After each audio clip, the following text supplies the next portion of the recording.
my father seeing it firsthand, gimana entrepreneur life. It's tough mas gitu. Sleep for a couple of hours, lonely. Iya.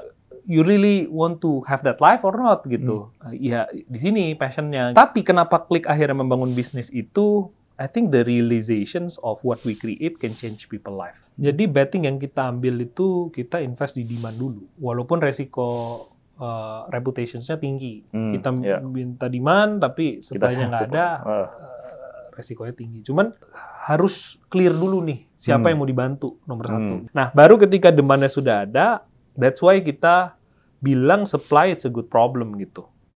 Selamat datang di Cakap Startup Season 2. Sebuah serial video podcast dari 1000 startup digital yang akan membahas sisi terpenting dari startup, yaitu manusia di baliknya. Saya, Catra Darusman, host Cakap Startup. Di episode kali ini, saya berkesempatan ngobrol dengan Radityo Susilo atau yang akrab disapa Tio, founder dari Gapai, sebuah startup yang memfasilitasi pencarian kerja yang ingin membangun karir di luar negeri. Sejak lulus kuliah, Tio sudah berfokus menjadi seorang entrepreneur meskipun ia tumbuh di lingkungan yang mayoritas keluarganya bekerja profesional. Selama perjalanan karirnya, ia sudah membangun 10 perusahaan dengan berbagai bidang. Mulai dari desain consulting, arsitek, properti, dan Gapai menjadi startup rintisan pertamanya. Saat ini, Tio membangun Gapai bersama dengan co-founder lainnya dengan latar belakang yang berbeda. Lalu, apa saja tantangan yang dihadapi oleh Tio dalam membangun Gapai? Bagaimana ia terus belajar dari setiap kegagalannya? Simak percakapan saya dengan Radityo Susilo hanya di Cakap Startup. Halo, Mas Tio, apa kabar? Baik, Mas Catra. Mas Catra. Oke, tapi thank you ya udah bisa mampir ke Cakap Startup nih. Thank you banget juga buat waktunya. Jadi pengen ngobrol-ngobrol Mas Tio nih, mengulik tentang Mas Tio sendiri dan perjalanannya ngebangun Gapai. Jadi mungkin boleh ceritain nggak nih? Jadi Mas Tio nih siapa dan seperti apa sih masa kecilnya sampai ngebuat Mas Tio seperti sekarang? Perjalanannya kayak apa? Sure. First of all, thank you for having me, Mas Catra dan Cakap Startup. Mungkin sosok yang seperti apa gitu atau itu kayaknya agak mungkin kalau aku menjelaskan jadi self-proclaim gitu ya. Cuman aku mungkin mau menjelaskan dari, mungkin mendefinisikan diri aku sendiri dari apa yang aku believe gitu ya.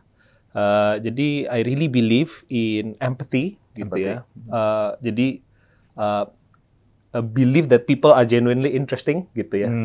Jadi mencoba memahami dan menyadari bahwa seseorang itu adalah menarik untuk dikulik. Yang kedua adalah I do believe in humility dan definisi humility menurut aku adalah lebih tertarik kepada apa yang belum aku tahu daripada apa yang sudah aku tahu. Karena kalau kita terjebak daripada apa yang sudah kita tahu tuh biasanya ya akhirnya kita losing sense lah of reality. Dan yang terakhir dan yang paling aku percaya adalah I believe doing good it's the best investment.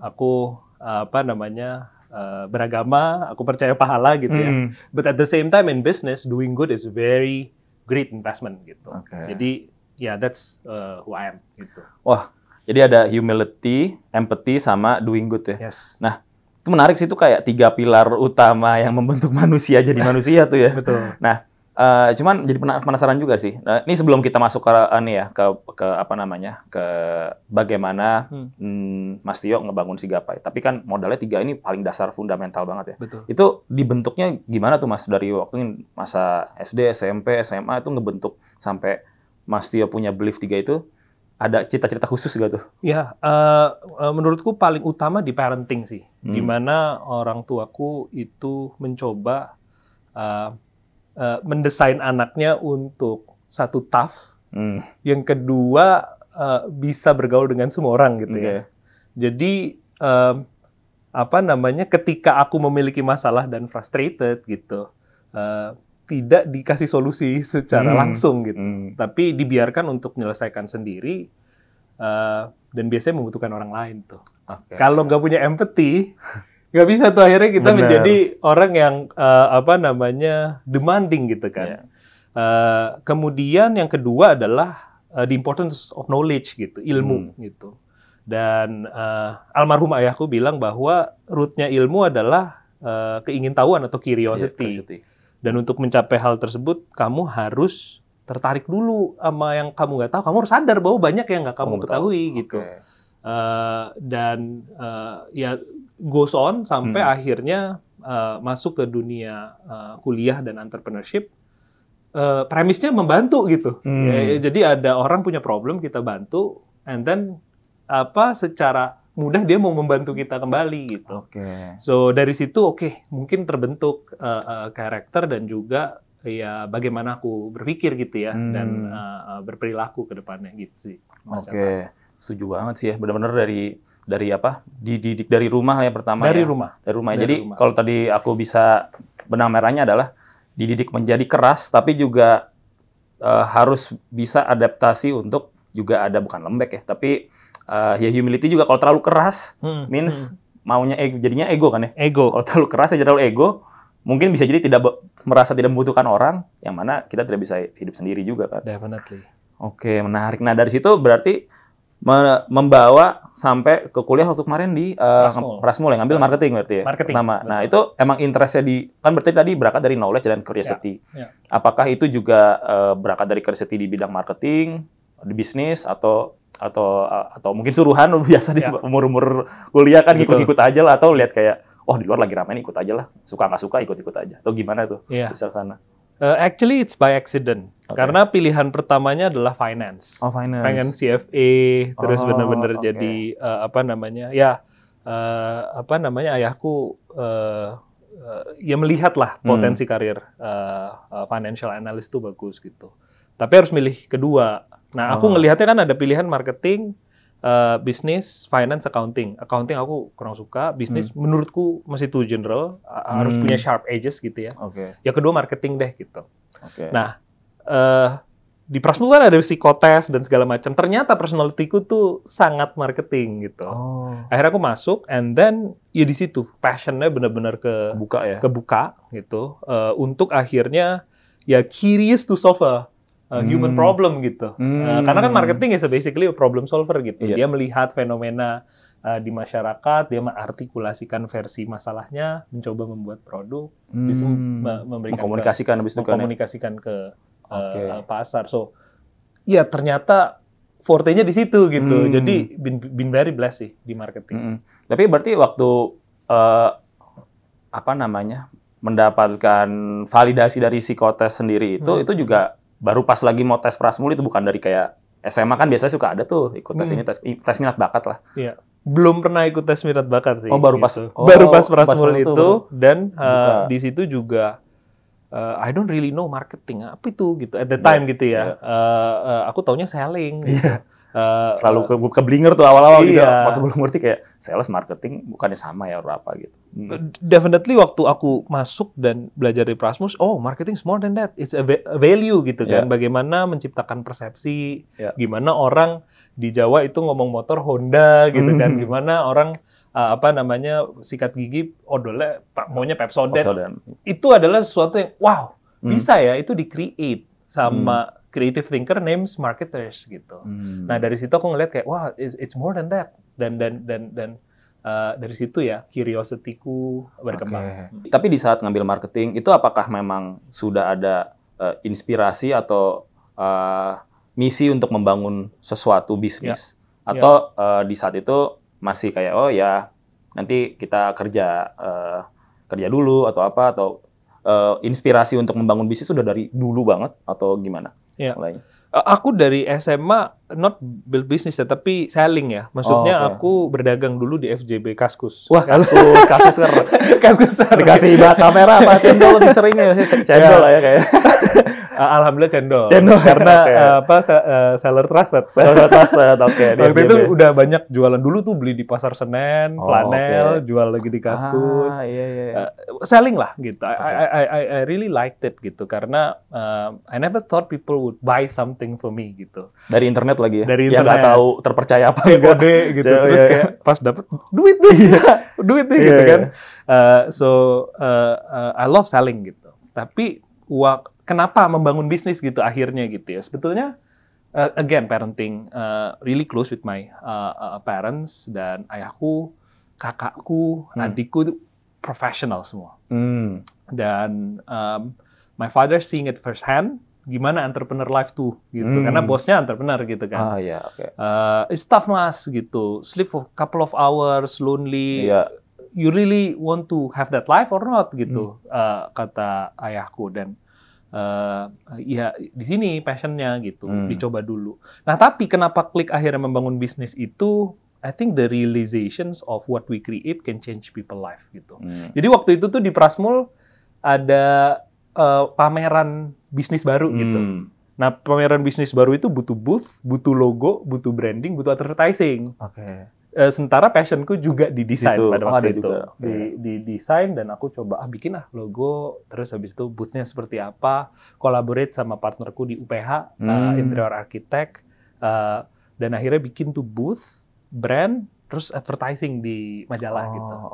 Brandnya jadi. Terus aku mikir kayak, wah ini yang aku bikin literally can change the founder's life gitu untuk bisnisnya jadi, impact-nya ada nih gitu. Jadi waktu itu masih services dong. Jadi, services. Ada orang butuh bantuan, ya deh gue yang bikinin aja deh gitulah. Nih gue bantuin bikinin advertising-nya sampai materi komunikasinya semuanya gitu-gitu. Nah, itu melihat creation-nya ada, dinikmati orang dan berkembang, itu kayak ini kayak nge-push satu titik, di sisi lain ada yang berubah menjadi sesuatu gitu. Aku ngeliat kayak, wah, if I can do this, I'll be happy, fulfilled, but at the same time make a living gitu. Dari situ sih perjalanan bisnisnya. Makanya itu cikal bakal my first company, Arat Design, sampai sekarang masih berjalan. Partnerku yang handle. Ya karena itu. Karena kita melihat bahwa if we can solve a problem, itu ada impact-nya tuh. Dan impact-nya tuh yang seru. Dan itu priceless ya? Priceless ya? Maksudnya emang kita kasih price tag di harganya berapa, tapi impact bagaimana mereka terbantukan akan solusi kita tuh yang beyond dari harga kita tawarin ya. Karena menurut aku price tag, pricing itu hanya cara untuk kita terus menjalin hubungan yang baik untuk menciptakan impact yang lebih besar gitu kan. Karena kalau fokus ke price tag-nya at the moment dia kurang trust, kayak wah di charge mahal nih, relationship kurang, malah nggak dapet tuh. Sedangkan kalau kita build relationship-nya, dia throw bigger and bigger opportunities to us. So that's how I'm thinking gitu. Jadi the first company itu Alta Design ini ya? Arat Design ini ya. Ini company yang pertama dan sekarang masih jalan di handle sama partners. Nah, jadi waktu itu mungkin kalau aku lihat dari ceritanya tadi Mas Tio, kayaknya almarhum Bapak nih berpengaruh besar banget ya. Besar banget ya. Dan waktu memulai Arat Design ini udah diwanti-wanti nggak kayak ini entrepreneur kamu bikin sendiri gitu, udah ini ya. Udah diingetin terus tuh ya. Nah, itu menarik karena sebetulnya ayahku tuh mungkin tough love ya, care banget. Tapi nggak mau anaknya itu lembek dan manja gitu ya. Jadi bener-bener di-challenge terus gitu. Sampai akhirnya aku bilang, oke, 3 bulan ke depan aku nggak perlu duit jajan gitu. I made my business gitu kan. Terus wow, bener nih, nggak ngomong doang nih gitu. Akhirnya ketika kita 2012 aku masih kuliah, 2014 sebelum aku lulus tuh udah punya kantor si Arat. Oh jadi itu paralel kuliah sambil bikin bisnis. Kuliah sekolah bisnis sekalian bikin diimplementasiin lah ya. Betul. Yang dipelajarin. Terus ya kita berhasil convince lah, ada satu tempat kosong nggak dipakai, kita profit sharing deh. Akhirnya nggak bayar tuh. Tempatnya kita bikin, butuh modal. And then my father is the first investors. Dan dia bener-bener kayak bank gitu. Oke, 12 bulan, bunganya segini, segala macam, we have to pay, dan kita pay gitu. Dari situ trust sudah terbentuk, go on. Tio is made his decision, I respect it. Terus benar-benar di-support terus sampai akhir hayatnya dia lah. Iya. Wow, what a story. Nah, ini menarik nih, udah mulai masuk ke bisnis pertamanya dari mungkin genesisnya adalah Kaskus FJB. Kaskus FJB genesisnya itu ya. Terus mulai diformalkan jadi Arat Design yang pertama. Nah, perjalanan entrepreneurship-nya dari situ sampai ke gapai nih sekarang. Dari desain berarti kan. Berarti emang ada interest di desain ya? Sangat ya. Oke. Itu gimana ceritanya sampai ke Iya. Gapai? Jadi sebetulnya dari Arat itu berkembang ke banyak gitu ya. Jadi again, aku found 10 company so far dan 6-nya nggak works gitu ya, atau harus tutup.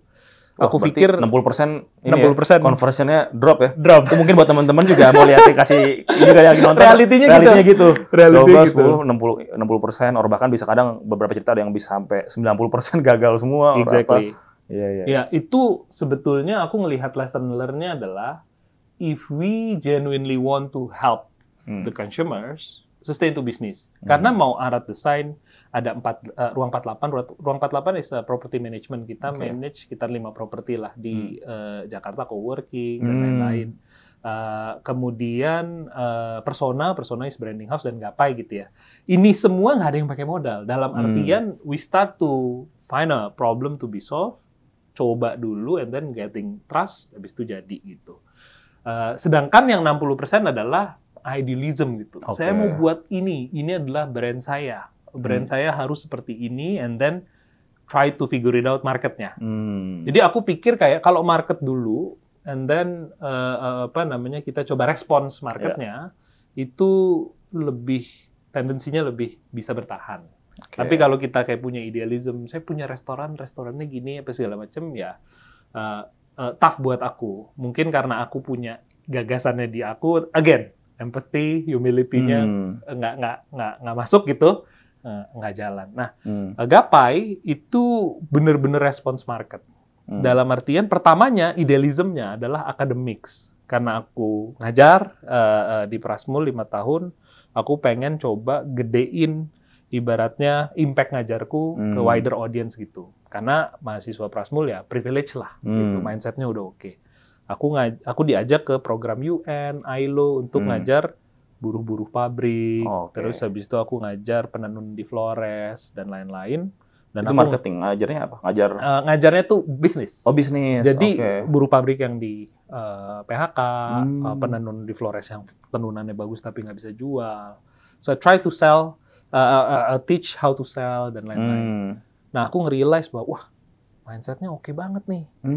Mereka spiritnya tuh oke, gitu. Akhirnya udah kita bikin LMS. Nah, idealism tuh pada waktu itu, learning management system. Waktu itu pandemi, dan di pandemi itu boom lah, attack gitu kan. Again itu, product first, marketnya mungkin nggak ada, akhirnya kita harus pivot. Nah, kita ngelihat di situ bahwa orang ini lebih butuh peluang gitu. Mereka belajar untuk mendapatkan peluang. Kasih dulu aja peluangnya. Dan kita ngelihat peluang kerja di luar negeri adalah salah satu peluang konkret untuk ngeluarin dia dari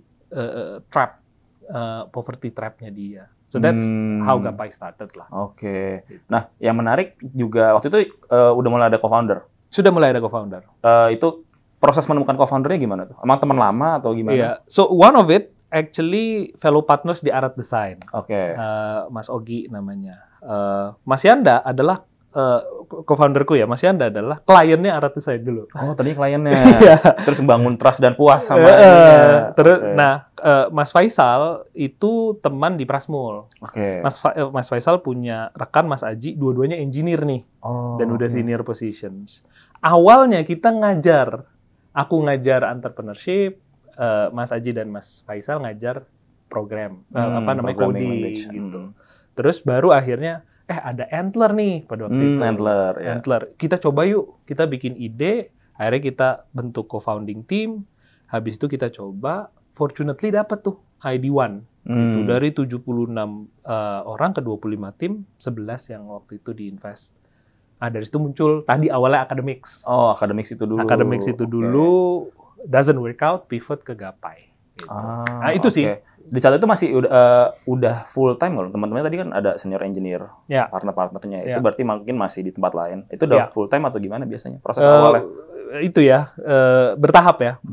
Part time dulu aku masih megang Arat dulu, aku masih sambil ngajar dulu dan lain-lain gitu. Tapi waktu kita decided untuk kita harus pivot, dan dari pivot ini kita harus sukses time. Karena there's an investors, there's an employee yang di belakang kita yang nge-rely ke kita.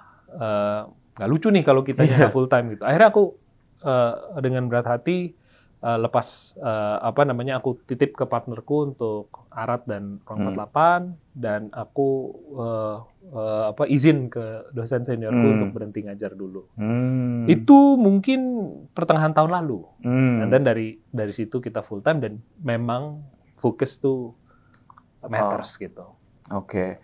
Nah, aku juga tertarik tadi proses mencari co-founder dan melihat opportunity. Sebenarnya kan tadi kalau kita bicara solusinya untuk membantu teman-teman yang dalam jebakan poverty itu ya, solusinya kan sebenarnya banyak ya, bisa macam-macam. Tapi kenapa akhirnya, bagaimana menemukan kayaknya ini solusi yang mungkin paling visible untuk teman-teman gapai adalah jalur mempekerjakan akses mereka ke kerja di luar negeri.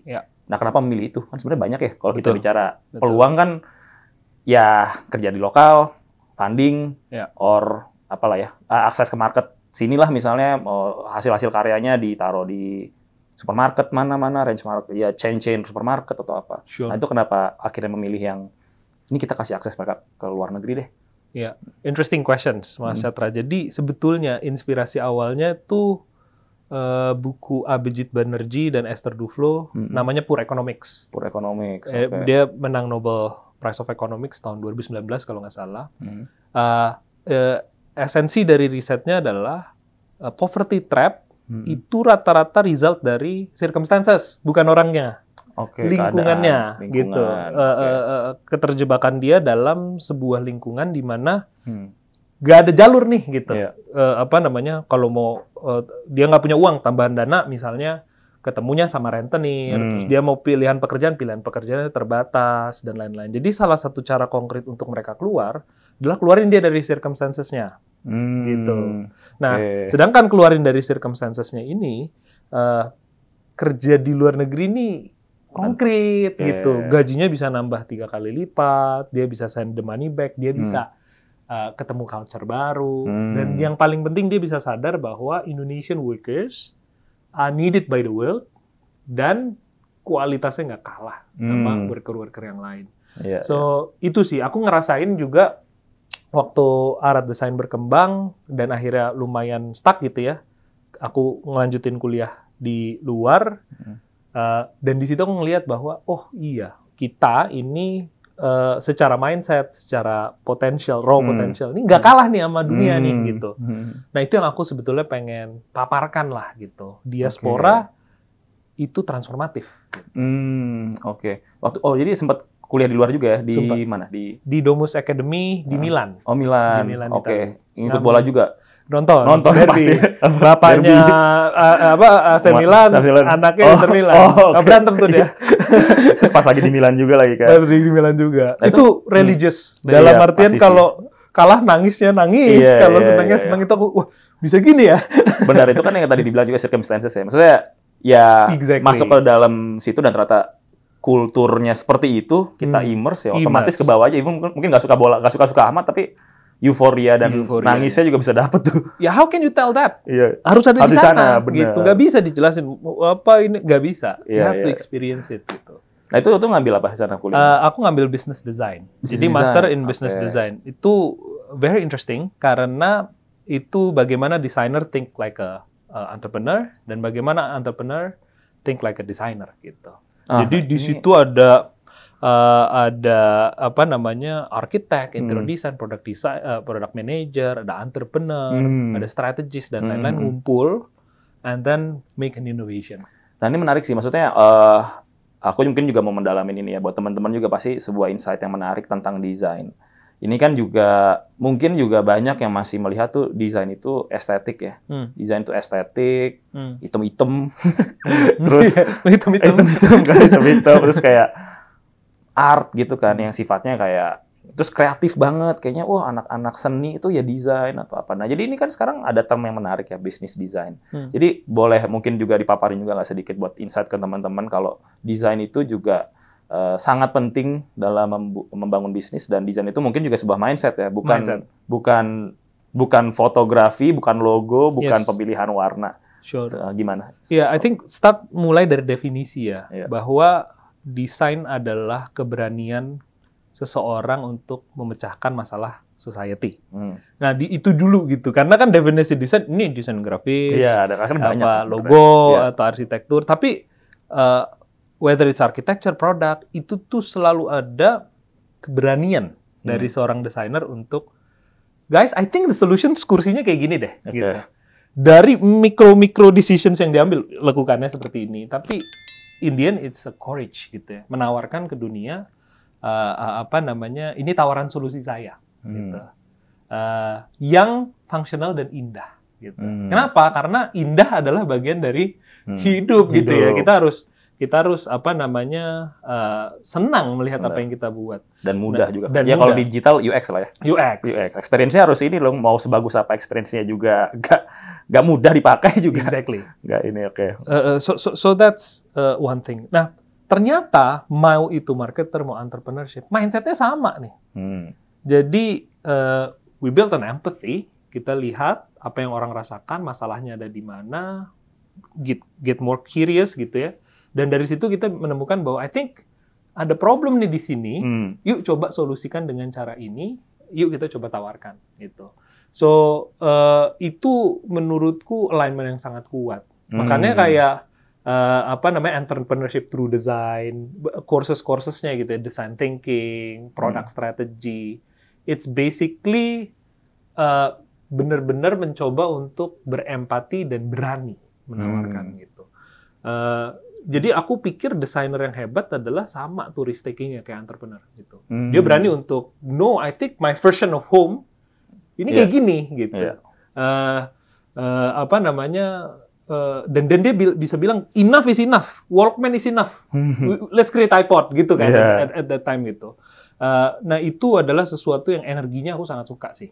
Karena if you realize ya apapun yang ada di sini ya being designed, being think by some designers yang impact-nya nyata nih. Kita bisa duduk di sini ngobrol karena ada designers yang buat itu gitu. Mungkin itu sih. Nah jadi tadi ya, berarti ada tambahan tuh ya, ada empathy, humility, sama doing good, dan sekarang juga ada metodologi dan prinsip yang di-believe sama Mas Tio tuh design. Betul. Bagaimana bisnis design ini ngebantu Mas Tio digapai untuk meyakinkan dua customer yang aku lihat yang agak punya problemnya masing-masing. Satu, misalnya ya teman-teman kita yang lagi coba dibantu dengan strugglingnya mereka kan harus dikasih tahu. Mungkin mereka juga ada ketakutan kerja di luar negeri kayak apa, bahasa lah apa. Jadi juga kayak dari dirinya tuh udah rendah duluan gitu, udah kayak aduh ragu dulu. Ya. Berarti itu harus di-solve. Kedua juga yang di luar negeri. Maksudnya meyakinkan, ini tenaga kerja Indonesia juga gak usah ragu deh. Itu juga bagus. Itu kan berarti butuh proses designing yang dalam juga kan. Gimana ngeyakinin keduanya tuh? Very interesting questions, dan itu yang masih kita tackle. Kita nggak bilang kita udah selesai dari sana. Tapi one thing for sure, itu adalah sebetulnya bagaimana prinsip desain itu diterapkan di dalam bisnis dengan cara great company or great brands transform the identity of the user. Identity of kasih examples. Wearing Nike, a bit of athlete gitu ya. Jadi dengan menggunakan brand itu identitasnya berubah. Misalnya menggunakan kemeja Patagonia gitu ya, berarti care sama planet gitu. Nah, transformasinya apa nih? Kan desain selalu melakukan itu kan ya, mencoba mengubah yang sebelumnya seperti apa, sekarang seperti apa. Dulu mungkin dia trap di di circumstances-nya, susah memprovide keuangan, menjadi pahlawan devisa, let's say. Jauh banget transformasinya. Nah, pahlawan devisa tuh means apa? Dia bisa menghidupi keluarganya, dia punya culture yang bagus, international experience, dia contribute langsung ke ekonomi di Indonesia, dan lain-lain. Nah, ketika ada banyak threat, waduh ini gimana penipuan dan segala macam, kita harus sampaikan transformasinya, dan dia harus believe. Dan itu hanya terjadi ketika kita ngasih success case gitu. Oh dia di sini udah 3-4 tahun, and then dia build their lives gitu. dan lain-lain. Nah, ini adalah satu transformasi yang kita lakukan. Apa yang kita lakukan buat employer gitu? Nah, big employers itu care banget sama DEI sekarang. DEI itu apa? Diversity, equality, dan inclusion.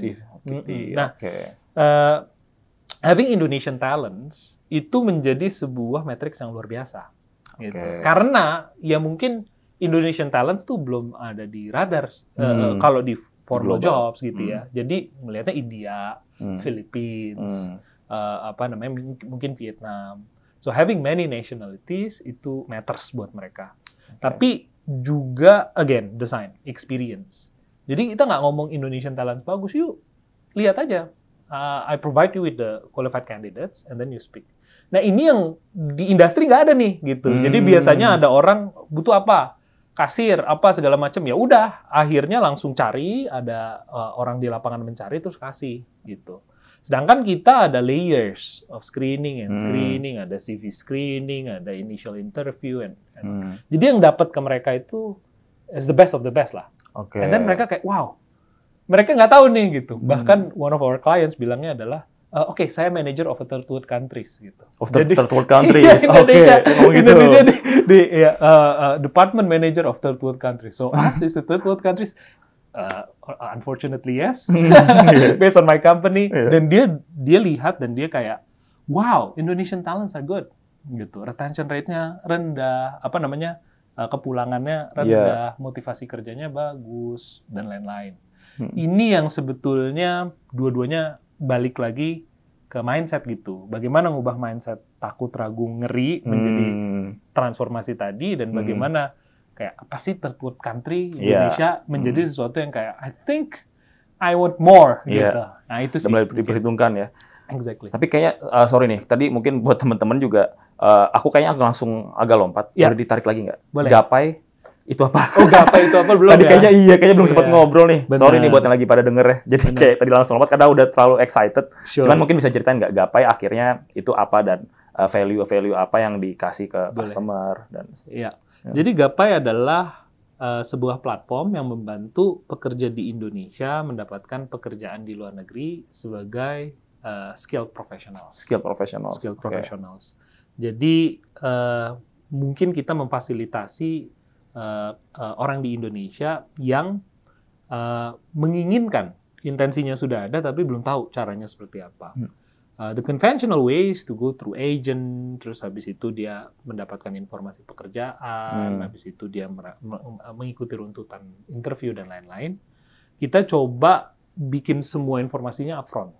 Jadi detail jobnya, detail pekerjaan, gajinya, cost yang harus dikeluarkan dan lain-lain upfront. Bahkan even more adalah ada algoritma kecocokan gitu. Jadi misalnya saya dengan background saya cocok banget kerja di, for example, Belgia sebagai chef gitu. Nah jadi kita pengen coba mendekatkan job itu ke kandidatnya gitu. And then try to digitize and streamline all of the process sampai keberangkatan. Gitu. Nah, sekarang Gapai itu full year 2023. Kita memberangkatkan 300 orang di 6 negara, mostly di Middle East dan di Eropa Timur. Hungary, Romania, kemudian Kuwait, Qatar, UAE dan Saudi. Itu kita ada ke Saudi Aramco, ke Accor Group, ke Hilton, ke IKEA dan ragam company. Cuma karena penempatannya itu adalah penempatan prosedural, mengikuti BP2MI dan Kemenaker, biasanya perusahaan counterparts-nya ini udah perusahaan besar yang legit lah. Jadi jobnya itu pasti dapat tempat tinggal, pasti dapat insurance, makan dan lain-lain, dan standar gajinya tuh tinggi. Itu mungkin yang kita coba lakukan. Nah ini biasanya pasti sering banget jadi pertanyaan nih kan. Ada supply means our skilled worker, satu lagi demand ya kan. Demand-nya ya the company employer-nya lah. Ayam sama telur tuh biasanya kan selalu dibahas. Gimana tuh strateginya untuk nyimbangin? Oke, ntar banyakin ini ternyata demand-nya belum ada yang nyari, atau malah banyakin permintaan tapi kita ternyata juga untuk mencari resource masih susah. Ya. Jadi betting yang kita ambil itu kita invest di demand dulu gitu. Walaupun resiko reputations-nya tinggi. Kita minta demand tapi supply-nya nggak ada, resikonya tinggi. Cuman harus clear dulu nih siapa yang mau dibantu nomor satu gitu. Kalau yang mau dibantu adalah workernya, ya siapin dulu lapangannya, pekerjaannya gitu kan. Pasang badan dulu bahwa kalau nggak ada ya kita siap untuk gagal gitu kan. Jadi kalau buat kita quite straightforward sih, kita coba articulate demand-nya dulu, dan kita di demand itu sangat tough dalam artian due diligence-nya. Jadi udah dapet, bukannya alhamdulillah malah kita tanyain gitu. Ini comply to international labor law nggak gitu. Ini overtime-nya dibayar nggak? Ada runutan pekerjaan. Tapi surprisingly employer tuh seneng gitu. Oh dia detail nih. Dia serious nih, take the job seriously dan lain-lain gitu. Jadi kita vet atau certify employer kita tuh panjang lah prosesnya. Mending invest panjang. Tapi habis itu kita happy gitu.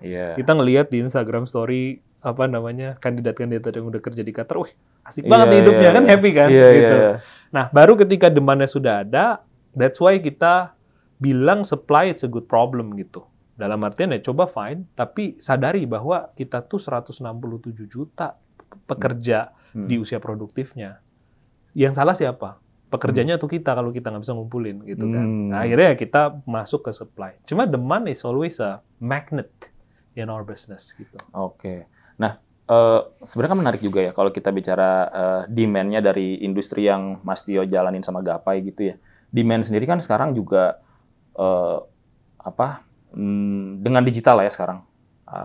Remote working di mana segala macam. Yang terlihat sebenarnya akses untuk ke sana untuk kayak mau kerja di luar negeri itu mudah lah.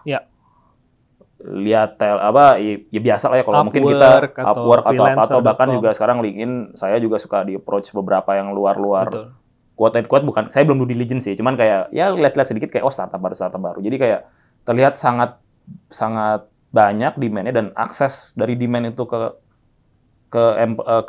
talent itu kan kayak langsung bisa direct ya. Nah itu apakah itu juga sebuah hal yang mau di-tackle untuk bisa menjaga kualitas dari talentnya atau gimana? Yes, I think that's a good thing for starter gitu ya. Jadi kita percaya bahwa koneksi employer ke employee secara langsung tuh baik, dan terlalu banyak intermediary di tengah tuh buruk gitu ya. Karena ya missing information, cost-nya jadi tinggi dan lain-lain. Kita mungkin akan tackle, tapi kita melihat sebagai bisnis permasalahan terbesar nih di essential blue collar worker. Mereka nggak punya akses, mereka nggak bisa menjelaskan dirinya, mereka nggak bisa menjelaskan skills-nya, mereka nggak tahu channel-nya kemana. Dan ini surprisingly adalah sesuatu yang sangat dibutuhkan luar biasa besar oleh employer, oleh negara gitu ya. Kayak kemarin ketemu dengan partners dari South Korea, dia bilang without migrants, literally the country cannot operate. Nggak bisa nih, gitu kan. Same as Japan, same as Germany, and many other countries yang develop, yang maju dan menua, gitu ya. Nah, ini adalah the bigger problems. Kita dapat tuh kayak Singapura punya startup nyari entry level engineer gitu, terus dia pengen ya udah kita bikinin kantornya di Jakarta, terus dia kerja dari tempat kita, tapi dia kerja untuk mereka. Kita dapat tuh yang seperti itu, and we want to tackle. Tapi if we see the size of the problem, gedean yang ini nih, dan mereka adalah yang lugu, yang prone to scams, dan mereka yang lebih butuh dibantu gitu. Oke, menarik. Ini juga sih, saya juga pernah baca juga sih. Sebenarnya itu kan kayak strategi dari negara juga, tuh ada political strategy or bagaimana negara itu economic strateginya ya. Ada mungkin kalau negara-negara barat memang lebih banyak dia encourage warganya tuh spending untuk bisa mendapat, makanya tax-nya gede kan. Spending biar tax-nya gede, that's how they live. They make the money. Makanya, tapi untuk worker dan semuanya itu memang dari third world country karena murah. Tapi kalau di kita kan kebalik ya, karena kita punya ratusan juta gitu ya, kita lebih banyak emang untuk doing the labor, karena ya Kalau kita malah kebalik, kalau kita mau bergaya seperti di luar, yang gajinya semua tinggi di sini, tax-nya gede, nggak works ya makanya. Tapi ya menarik sih, sempat baca kayak gitu, makanya pas denger dari Gapai dengan tackle kayak gitu, jadi connecting the dots apa yang saya pernah baca juga. It's a supply demand logic gitu. Benar. Dan akhirnya mereka butuh, kita punya. Iya, saya juga lihat akhirnya kalau ngeliat lebih zoom out, satu dunia itu juga supply demand juga. Negara ini punya kelebihannya ini, dia butuh, sehingga ada demand ini, negara kita punya kelebihan apa, supply demand. Nggak, yang tadinya supply demand berbicara cuman kayak company to company, sebenarnya kan lebih atas tuh kayak negara-negara juga gitu juga. Sama. Bekerja seperti bisnis juga gitu. Exactly. Oke, menarik. Nah, ini mungkin aku juga mau ngulik sedikit tentang funding ya. Ya. Di Gapai sendiri udah dapat suntikan dana sebelumnya? Ya, jadi as I mentioned previously, preceded by Antler, ya, itu back in 2022. Waktu itu masih academics gitu ya. And then kita pivot, kita bikin bridge round juga dengan angel investors untuk kita Gapai nih, kita pengen ngebuat ini dan latest seed. Mungkin publikasi detailnya kalau udah formal dan masuk ke media, but we just close the seed round and eager to scale the business gitu. Nah, ini yang menarik juga kalau ngelihat dari nature bisnisnya Gapai gitu ya, itu kan approach-nya mungkin agak berbeda sama startup lain yang mungkin accelerate ya, yang eksponensial growth-nya, ya yang network effect-nya tuh gede gitu loh. Ini kan terlihat konvensional, tapi ditambah teknologi untuk mempercepat beberapa proses.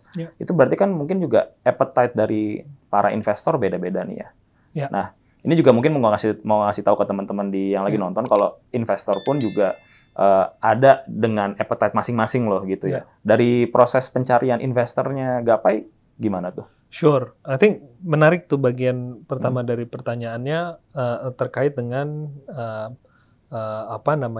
model dari bisnisnya dan bagaimana ini tidak eksponensial atau hypergrowth di bidang yang lain. Menariknya Gapai itu adalah merealize bahwa gap-nya gede banget. To give you illustrations, sebetulnya possible jobs yang diambil oleh Indonesia setiap tahun dari dunia itu 2,5 juta. 2,5 juta dari mana? Sorry. Jadi ada job yang orang Indonesia tuh bisa isi di luar. Di global. Di global. Itu 2,5 juta. Kita ngirim 380.000 per tahun. Jauh banget. Iya. Jadi mungkin sekitar 15% lah. Jauh banget. Itu se-Indonesia. Ratusan agensi. Ini kerja ya, bukan kuliah LPDP or bukan, apa ya? Kerja. Ini kerja gitu. ya. Jadi kebutuhannya versus dengan apa yang kita bisa fulfill. Gitu. Jadi sebetulnya ada kebutuhan radical innovation di sini nih, gitu. Gimana cara kita bisa nge-fulfill market? Because the demand is there, the supply is there. Nah, mana nih tengahnya gitu? Nah, itu yang pertama. Yang kedua, karena ini conventional business yang tech-enabled, bukan tech platform gitu ya. Jadi tech-enabled business, it's quite fast to generate revenue. Buat kita it's quite straightforward. Dapat employer untuk success fee, dari kandidat untuk memproses dokumen-dokumennya gitu kan. It's very straightforward. So, generating money, it's something that you can do fast gitu.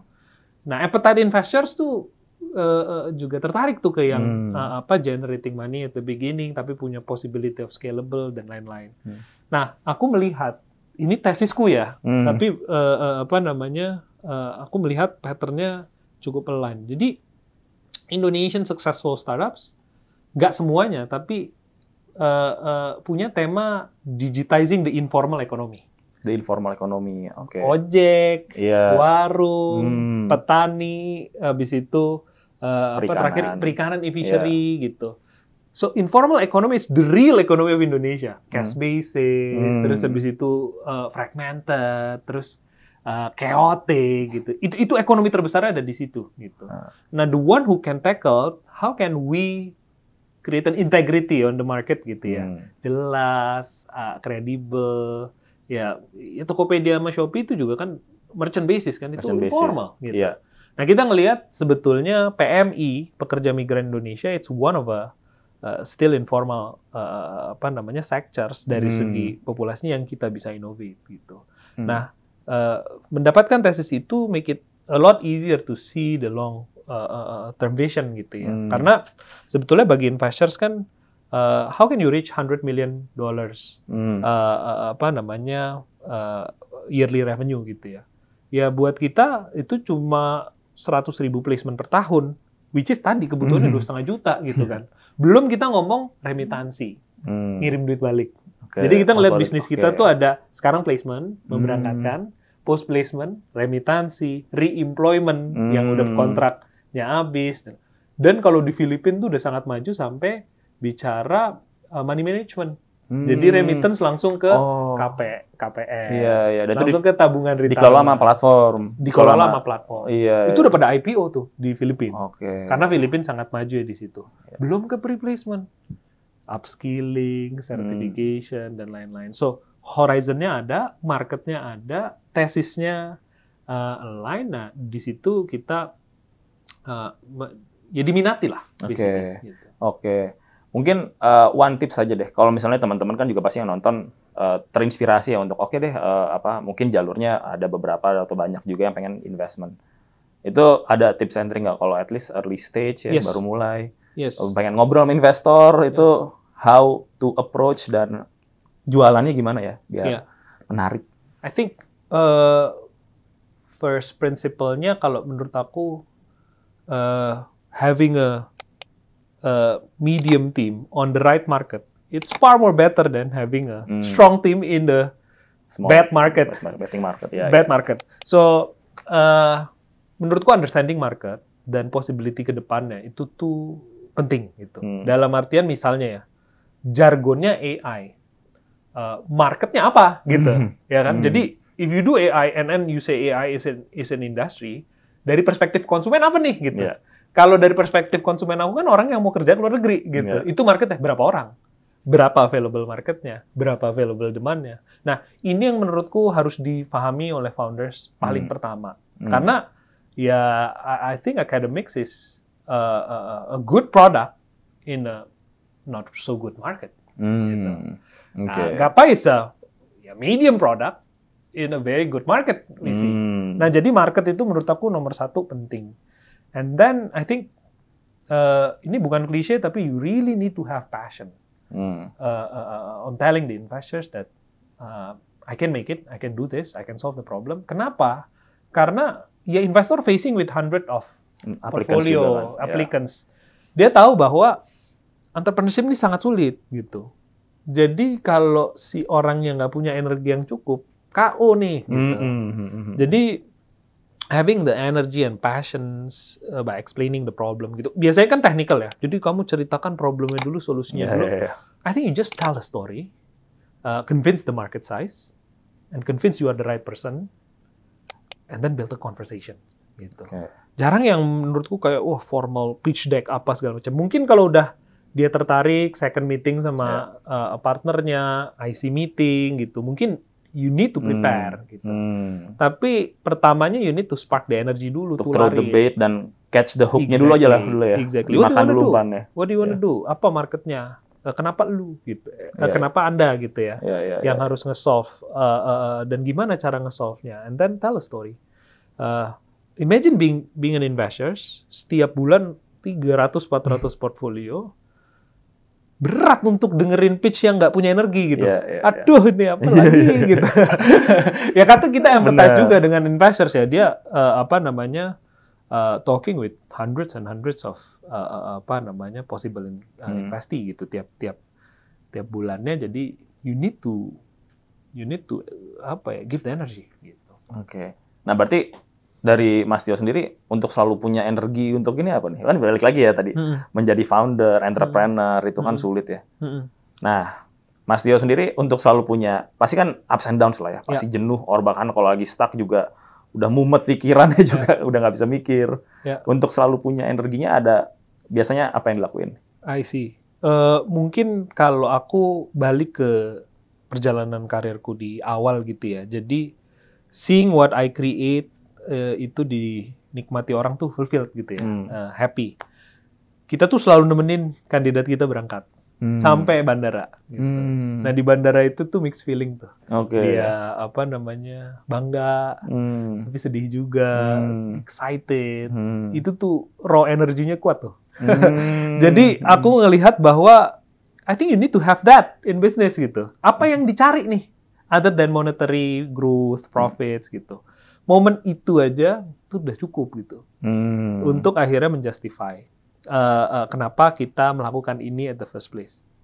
Itu menurut aku yang keep not only me, the whole team motivated gitu, kayak wah ini berangkat nih, let's go gitu. Subuh-subuh juga dijabanin, and then kita share terus kayak, Mas Tio lihat nih apartemennya bagus di sana.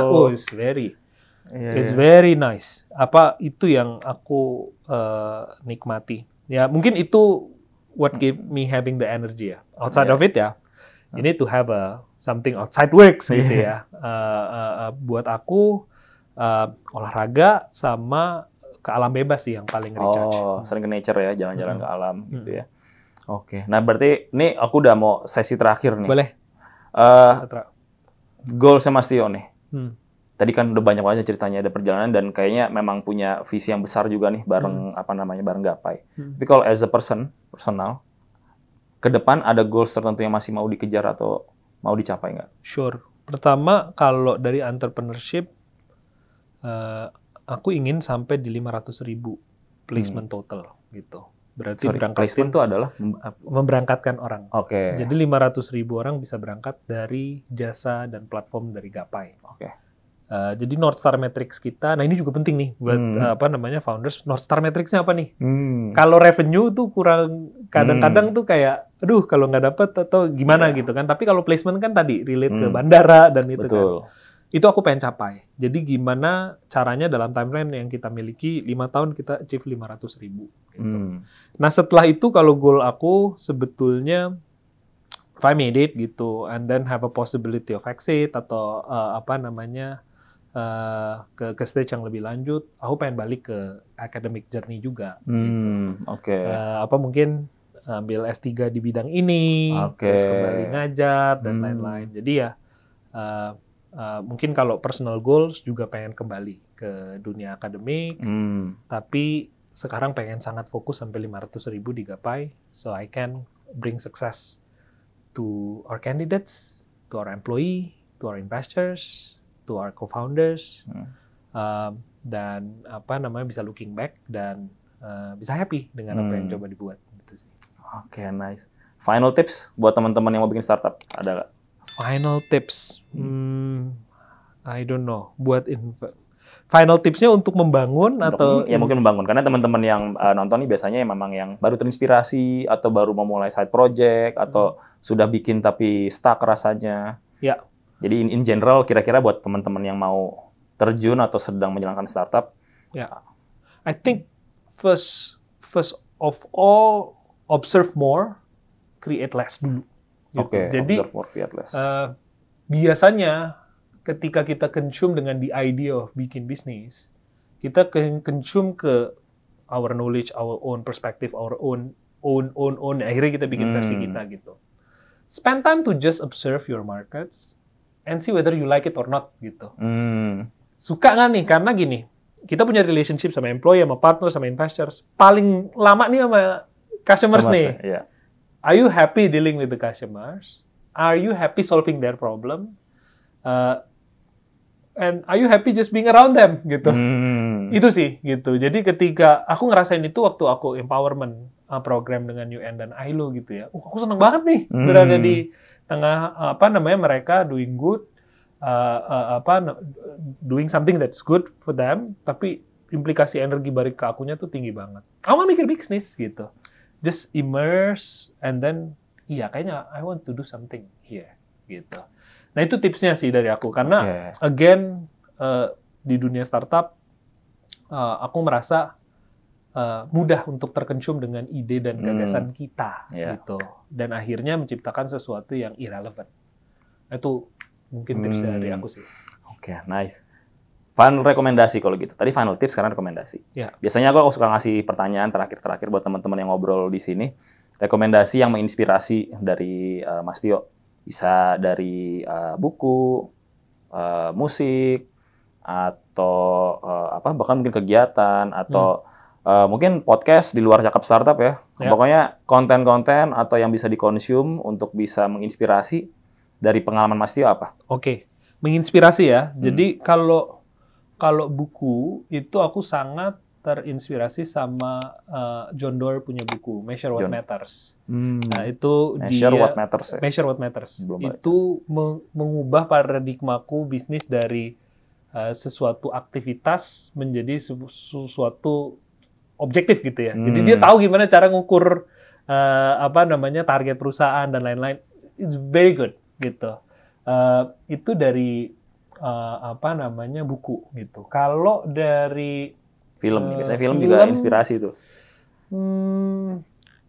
I don't know. Kalau untuk bisnis aku atau mungkin live lah, inspirasi live juga apa-apa. Inspirasi live ya? Nggak apa-apa. Jadi kalau inspirasi live, inspirasiku sebagai bisnis tuh Yvonne Cognat, foundernya Patagonia. Patagonia, oke. Dia bener-bener konkret tuh, doing good for the planets, doing good for the people and doing good for the business. Cuannya juga oke. Gitu. Bisa gitu.